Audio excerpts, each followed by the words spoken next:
भागलपुर हबीबपुर थाना क्षेत्र के सदरुद्दीन चक मोहल्ले में 24 तारीख को हुए रेशमा हत्याकांड का पुलिस ने खुलासा कर दिया है। मामले का उद्भेदन करते हुए पुलिस ने हत्या में प्रयुक्त लकड़ी का मुंगड़ा के साथ रेशमा के पति मोहम्मद परवेज को हबीबपुर थाना क्षेत्र से गिरफ्तार कर लिया है। पुलिस की माने तो पैसे की लेन देन को लेकर रेशमा की हत्या की गई थी, लेकिन सूत्रों की माने तो अवैध संबंध को लेकर यह हत्या की गई है। 24 तारीख को हबीबपुर थाना अंतर्गत सदरुद्दीन चक में मोहम्मद परवेज अख्तर जो कि रब ने शादी किया था ये, और रात्रि में ये अपनी पत्नी के विषय में पैसा कुछ विवाद चल रहा था इन लोगों का। उसके साथ जो थी पैसा रखने के लिए बेटी को दी थी जाके, उस पैसा को ये अपने निकाल के पैसा को खर्चा कर दिया, जिसका पत्नी अतः सास घर के लोगों द्वारा विरोध किया गया था। उसी से ये आक्रोशित होकर एक भांस के मुंगरा रखा हुआ था, जिससे पत्नी का सर पर मारकर उसकी हत्या कर दी गई है। मामूली सा रुपये के विवाद में जो है सर हत्या कर देगा। अब तो आज की डेट पर देख ही रहे हैं कि छोटी छोटी बात पे लोग गोली चला दे रहे हैं, करते रहे हैं। ये तो 60,000 रुपया का मामला है, दोनों ही बहुत ही गरीब लोग हैं। उसका कन्फेशन क्या है? ठीक है, जो आरोपी है उसका कन्फेशन क्या है, क्या बयान दिया? ये तो अपने ही आरोप लगा रहे कि हमारी पत्नी का संबंध किसी और लड़के से था या के, जिसका हम विरोध किए हैं और जिसके वजह हम गुस्से में आगे उसकी हत्या कर दिए हैं। विरोधाभास है कहीं न कहीं बयान में। अब ये तो जांच की विषय है या कि इसकी भी जांच की सत्यापन की जाएगी। कैसे गिरफ्तारी हुई सर? थाना अध्यक्ष को सूचना मिली कि हबीबपुर क्षेत्र में कहीं घूम रहा है, तो सूचना के आलोक में लेकर थाना अध्यक्ष द्वारा इसकी गिरफ्तारी की गई है। इसका कोई हिस्ट्री भी है पुराना अपराध? नहीं, इसका तो इतिहास तो नहीं है अभी।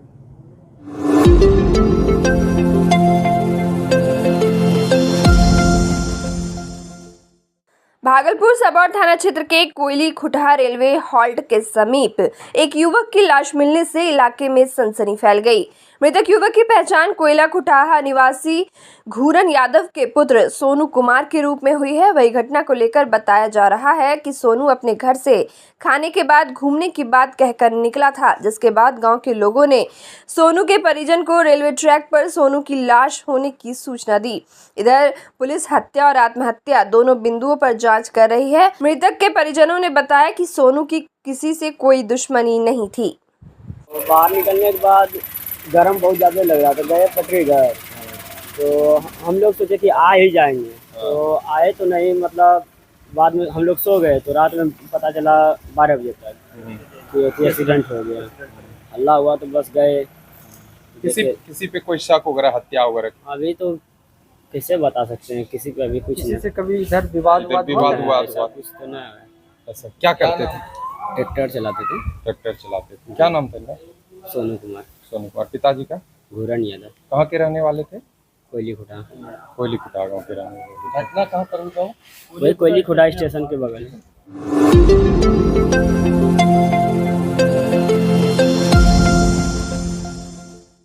भागलपुर कहलगांव थाना क्षेत्र में अष्टावक्र मंदिर के समीप गंगा नदी में नहाने के दौरान एक छात्र की डूबने से मौत हो गई।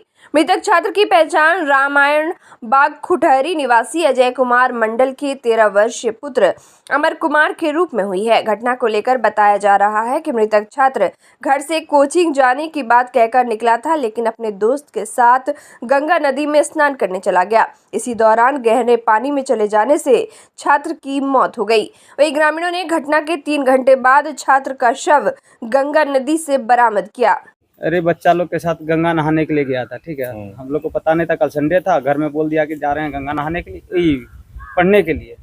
उनके पिताजी गए हुए थे ड्यूटी। बच्चा नहाने गया, अब नहाने के क्रम में क्या हुआ, डूब गया था। जी। कैसे पता चला आप लोगों को? उसके साथ में 2 बच्चा और डूब रहे थे, गांव के ही थे। तो वो बच्चा ने जाके बोला, गांव में जाके हल्ला किया, तो उसके बाद हम लोग को पता चला। क्या नाम था बच्चा का? इसका अमर कुमार। पिताजी का? इसका अजय कुमार मंडल। कहाँ के रहने वाले थे? राम राय बाग खुटहरी। उम्र 15 वर्ष। और वो जो 2 लड़का और था उसका वही 14-13 के लमसम में।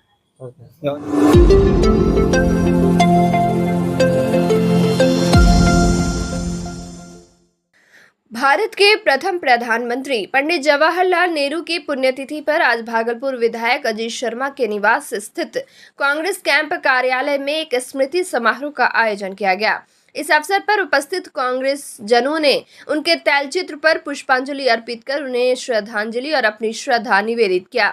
इस दौरान बिहार प्रदेश कांग्रेस के प्रतिनिधि डॉक्टर अभय आनंद ने कहा कि पंडित नेहरू ने भारत की आज़ादी में तकरीबन 18 वर्षों तक जेल में रहकर अंग्रेजी हुकूमत की यातनाओं को झेला। पंडित नेहरू ने आज़ादी के बाद आधुनिक भारत के निर्माण की आधारशिला रखी। उन्होंने IIT अंतरिक्ष अनुसंधान केंद्र एम्स सार्वजनिक उपक्रमों की स्थापना के साथ शिक्षा और स्वास्थ्य के क्षेत्र में भारत की प्रगति का मार्ग प्रशस्त किया। उन्होंने बताया कि राष्ट्र के प्रति उनके बलिदान और योगदान को कभी विस्मृत नहीं किया जा सकेगा। भारत के प्रथम प्रधानमंत्री पंडित जवाहरलाल नेहरू की पुण्यतिथि पर उन्हें श्रद्धांजलि देने के लिए इकट्ठा हुए हैं।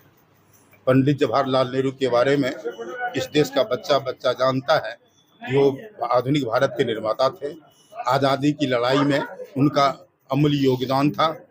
लेकिन अफसोस की बात है कि आज सत्ता में बैठे लोग नेहरू जी को गालियां देते हैं और अपनी तमाम विफलताओं के लिए नेहरू को जिम्मेदार ठहराते हैं।